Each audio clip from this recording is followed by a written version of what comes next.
for me to think about something happening to somebody I care about. It's thinking about your own death is kind of hard because you can't really imagine it. You don't. It's just one of those things that, at least to me, it's, I know I'm mortal, but it's hard to imagine it because once you're gone, um, well, you're not thinking about it anymore. But it is easy to imagine someone close to you, something happening to. And it's very disturbing thing to have that happen. And that, again, I think is one of the reasons that Stephen King thinks this is his most disturbing book, and why most people, when they read it, they feel very uncomfortable. It's a book that doesn't so much give you nightmares. The horror is not what happens after the child comes back so much. It's the horror of losing the child and having to make the decision, should I bring him back to life? Okay, and if you can imagine yourself in that position, that's what King is trying to do. He's trying to get you into that position that you have to imagine that. Okay, there's a great quote from this book that's been repeated often, and it occurs a couple of times in the book, and it says, "Sometimes dead is better."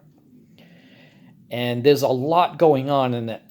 Sometimes King can turn a phrase, and it's a very short, simple phrase. Great events turn on small hinges is another one from a different book. But this one, "Sometimes dead is better." There's so much in that statement. Sometimes maybe dead is better. I used to work at a hospital, and I saw burn victims come into the hospital back in my former life, when I was a medical technologist. And I looked at people that had, third-degree burns over 90% of their body, and I thought, wow, if that was me, I'd beg somebody, please, shut off the switch. Sometimes dead is better. So that's the iconic quote, I guess, from that book, and I think it's in the films as well. I think they use it too. Okay, so anyway, I've got some discussion questions posted, and if you would, discuss those in the discussion board, and on Thursday's class, I'm going to try to keep my mouth shut and let you guys talk. But if you want that to happen, you got to help me out, because if I don't want to look at a computer screen for an hour that's absolutely silent. If nobody talks, I tend to fill it with my own yabberings. So help me out, and I'd like you guys to do a lot of the discussing of what's going on in this book. I think it's there's a lot you can talk about here. There really is. There's a lot in it that's going on below the surface, a lot of these subtexts and themes and things that are happening, and ideas of why it was as successful as it was, why it was worthy of making into 2 films, Pet Sematary and the new version of Pet Sematary. And I think they even did a spin-off called Pet Sematary 2. I don't know if I've seen that. It was just based on the idea. I think it had different characters in a different place. It was based on the idea of somebody burying something in the pet cemetery and having it come back. Okay, I'm sure King got royalties on that one as well. I'm not jealous or anything, but yeah, actually I am. But I will also say about Stephen King, every dollar he's gotten in royalties, he's earned it fair and square. He's an excellent writer and a really hard worker. He works really hard at his craft. So although I may be jealous of his talent, I cannot begrudge him a penny, especially since he gives so much of it back to charity anyway. Okay, then. I'm going to sign off then and let you guys go. It's almost time. What is it? It's 4 o'clock here in Garfield.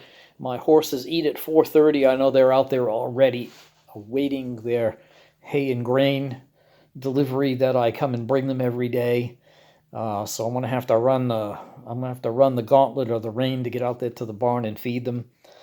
I think I can handle it, don't you?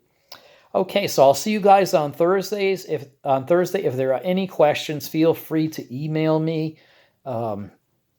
Email me about anything you need to know about, and if you need to talk to me about anything and you want to set up a private Zoom session, just the 2 of us, I can figure out how to do that. I think I've done it before. It's not that complicated. So anyway, if you want to do that, or if you need to do that, I also wanted to remind you, I posted some things about the school services. The tutoring center is still open for virtual tutoring.